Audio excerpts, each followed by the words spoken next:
All right. If you want to hit 7 figures this year, you need to find your optimal selling strategy, your OSS. And if you nail even half of this list right, your business is going to skyrocket to 7 figures. Now, based on my experience, I've seen under the hood of hundreds of high-ticket service businesses, and here are the components. You have the addressable market, the marketing channel or the platform, the marketing creative or messaging, the offer you make or the core promise you make, the qualification criteria for that offer, educational and informative content or middle of funnel content, the sales process itself, the pricing model structure or incentives, the onboarding or early customer journey, and the retention and ascension model. Now, if that sounds complicated, here's a simpler way to look at this list. Who is your ideal client? Where can you get in front of them? What do they need to bring to the table? What are you going to do for them? How are you going to price the promise that you make them? And how are you going to deliver on that promise? Now, in order to make this list useful and actionable right now, I'm not going to go into more detail about what they are and all that stuff. All I'm recommending that you do is identify which of these components is your bottleneck. And once you can clearly identify where to focus and what your 80-20 is, I promise you, you're going to make more money in the next 6 to 12 months. And to help drive this point home and to help you get into the exercise, here's an example. I spoke with someone the other day, and as they were presenting data to me, they reported the following problems. Now ask yourself, which one of these is the bottleneck? They reported a dip in show rate on the front end sales calls, an increase in customer acquisition cost. Cash collected was dipping a little bit, but overall revenue was solid, sound, and high. And they were noticing that the sales reps were experiencing up and downs in performance. You know, one person was hot, the next month they were not. As a sales rep, it was a sales team of about 8 people. There's 5 setters and 3 closers. And in order to grow the business, what do you think is the bottleneck?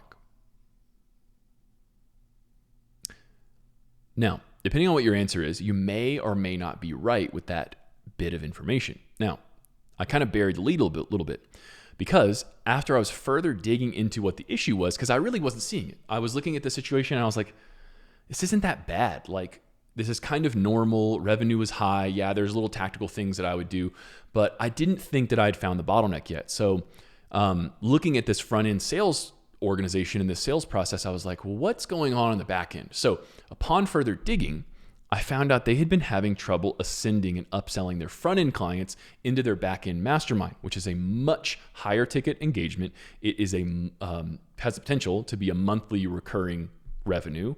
And with how much they were working to bring in new customers, they were letting a lot of them out the back door. They had a leak in the boat. So with that new information, if it's not extremely abundantly clear, the ascension rate, the conversion rate was the bottleneck on the back end because their front end conversion rate was pretty high. Their offer close rate was above 30%. Revenue was good. Again, cash collected dip, show rate dip, but we can fix that. And that's a really small tactical change.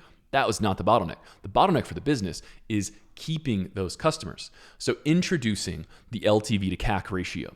You'll hear Alex Hormozi talk about this as a really important data point when he's looking at a profitability of a company.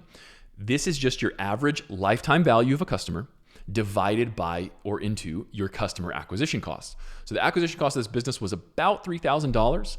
And I don't know exactly their LTV because they didn't have the data point, but it was somewhere in the range of $12,000 to $15,000. Now their back-end product was over $20,000. And so if a higher percentage of those enroll, then that's going to significantly increase your LTV, isn't it? So if you increase the LTV in this business, profits are going to increase and the pressure on the sales team is going to lessen. Now that's going to do a couple of things for the whole team. The pressure lessening on the sales team is going to allow for more enjoyable sales process, both for the team and for the prospect. Because let me ask you, as a consumer or as a prospect yourself, do you like being pressured? Because I know I don't. I don't like when people pressure me, and I've been in sales my entire career. So I recommended they make a few tweaks to the way that they were making the front end offer, and that's going to drive cash collected. But I told this person all of the team's focus, the leadership team at least, needs to be on increasing their back-end conversion rate from the 15% that it was in 2023 to 20% plus in 2024.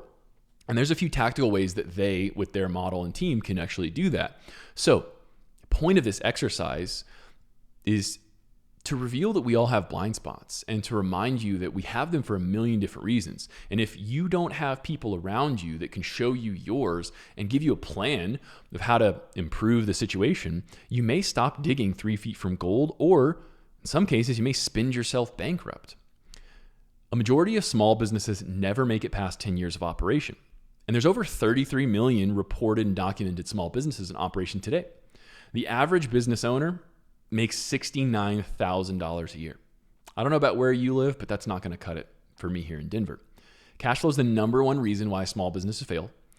And so if we let ignorance or pride be our downfall, then I guess that's going to be that, right? So if you'd like for me to show you what your sales bottleneck is, and if this stuff seems confusing, then book a sales funnel audit with me. It's going to take less than 30 minutes for me to find, and it's completely free. Because only you ultimately can prevent being a statistic, but I can definitely show you where to look and I can show you what you're up against. So if that sounds fun, let's talk. See you later.